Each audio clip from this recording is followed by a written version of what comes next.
Jail DIG Vinod കുമാറിനെതിരെ vigilance case. പണം വാങ്ങി തടവുകാർക്ക് അനധികൃതമായി സൗകര്യങ്ങൾ വിനോദ് കുമാർ ചെയ്തു കൊടുത്തു എന്ന കണ്ടെത്തലിനെ തുടർന്നാണ് നടപടി. വിനോദ് കുമാറിന്റെ അക്കൗണ്ടിലേക്ക് പണം എത്തിയതിനുള്ള തെളിവുകളും വിജിലൻസിന് ലഭിച്ചിട്ടുണ്ട്.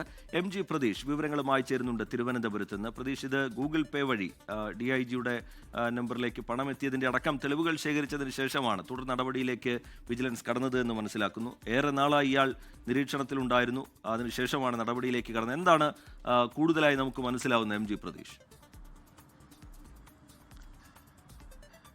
അർജിത്ത, ഗുരുതരമായ കണ്ടെത്തലാണ് ജയിൽ DIGക്കെതിരെ ഉണ്ടായിരിക്കുന്നത്. കഴിഞ്ഞ കുറേ നാളുകളായി ഇന്റലിജൻസിന്റെ നിരീക്ഷണത്തിലായിരുന്നു DIG വിനോദ് കുമാർ. അതിന്റെ അടിസ്ഥാനത്തിലാണ് ഈ വിവരം ഇന്റലിജൻസ് വിജിലൻസിന് കൈമാറുകയും വിജിലൻസ് DIGക്കെതിരെ കേസ് രജിസ്റ്റർ ചെയ്തിരിക്കുകയും ഇപ്പോൾ ചെയ്തിട്ടുള്ളത്. പരോൾ ഉൾപ്പെടെ നൽകുന്നതിന് പണം വാങ്ങി എന്നതാണ് ഇന്റലിജൻസിന്റെ കണ്ടെത്തൽ. അതിന്റെ കൂടി അടിസ്ഥാനത്തിലാണ് ഇപ്പോൾ തുടർ നടപടി വിജിലൻസ് സ്വീകരിച്ചിരിക്കുന്നത്. ഈ പരോൾ അനുവദിക്കുന്നതിനും ജയിലിൽ തടവുകാർക്ക് കൂടുതൽ സൗകര്യങ്ങൾ ഒരുക്കാനും വേണ്ടി DIG വലിയ ഇടപെടൽ നടത്തിയെന്ന അന്വേഷണത്തിൽ കണ്ടെത്തിയിട്ടുണ്ട്. രഹസ്യമായാണ് ഇത്തരത്തിൽ അന്വേഷണം DIGയെ കേന്ദ്രീകരിച്ച് നടത്തിയിട്ടുള്ളത്. ഒപ്പം മറ്റ് ജീവനക്കാർക്ക് സ്ഥലം മാറ്റത്തിനുൾപ്പെടെ ഈ കൈക്കൂലിയായി DIG പണം വാങ്ങി എന്നതാണ് അന്വേഷണത്തിൽ കണ്ടെത്തിയിട്ടുള്ളത്. ഗൂഗിൾ പേ വഴിയും നേരിട്ടും കണ്ടെത്തിയിട്ടുണ്ട്. ജയിലിൽ തന്നെ വിരമിച്ച മറ്റൊരു ഉദ്യോഗസ്ഥനായിരുന്നു DIGയുടെ ഏജന്റ്. ഇദ്ദേഹം വഴിയായിരുന്നു പലപ്പോഴും ഈ പണം വാങ്ങിയിരുന്നത്. ഇതുമായി ബന്ധപ്പെട്ട് ഇപ്പോൾ വിജിലൻസ്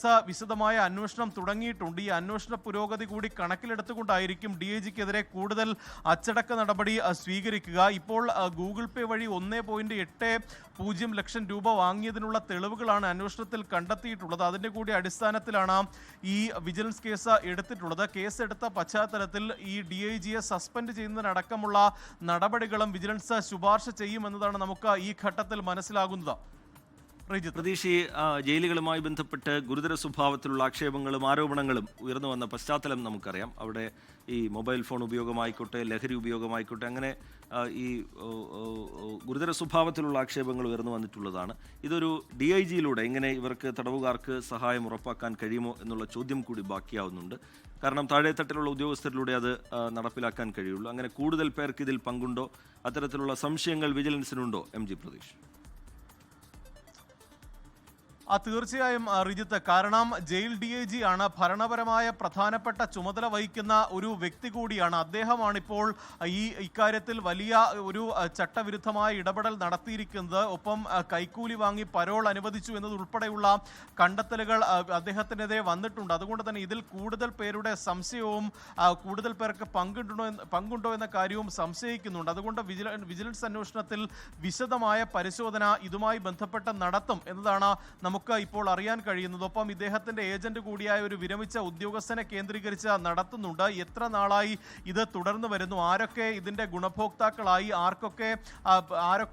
ആരൊക്കെ പണം നൽകി എന്നതടക്കമുള്ള കാര്യങ്ങൾ വിജിലൻസ് പരിശോധിക്കുന്നുണ്ട്. ഒപ്പം ഇതുമായി ബന്ധപ്പെട്ട വിശദമായ ഒരു പരിശോധന അനിവാര്യമാണ്. ആ ഘട്ടത്തിൽ ഒരു ഉന്നത പദവിയിൽ അദ്ദേഹം ഇരിക്കുന്നത് ഈ അന്വേഷണത്തെ ബാധിക്കുമെന്നതിനാൽ ആഭ്യന്തര വകുപ്പിന് ഇദ്ദേഹത്തെ സസ്പെൻഡ് ചെയ്യണമെന്നൊരു ശുപാർശ കൂടി വിജിലൻസ് നൽകാൻ ഇപ്പോൾ ആലോചിക്കുന്നുണ്ട്. അക്കാര്യത്തിൽ ഉൾപ്പെടെ തുടർ നടപടി വിജിലൻസിന്റെ ഭാഗത്ത് നിന്ന് ഉണ്ടായിരിക്കും. എന്തായാലും ഗുരുതരമായ കണ്ടെത്തലാണ് സംസ്ഥാനത്ത് തന്നെ ഒരു ഉന്നത പോലീസ് ഉദ്യോഗസ്ഥനെതിരെ ഇപ്പോൾ വന്നിരിക്കുന്നത്. റിജിത്ത, ലോകത്തെവിടെയായാലും ഏത് സമയത്തും 24 വാർത്തകളും ഓഗ്മെന്റഡ് റിയാലിറ്റി പാക്കേജുകളും എക്സ്പ്ലെയിനറുകളും വിശദമായി കാണാൻ ഞങ്ങളുടെ YouTube ചാനൽ നിങ്ങൾക്ക് സബ്സ്ക്രൈബ് ചെയ്യാം.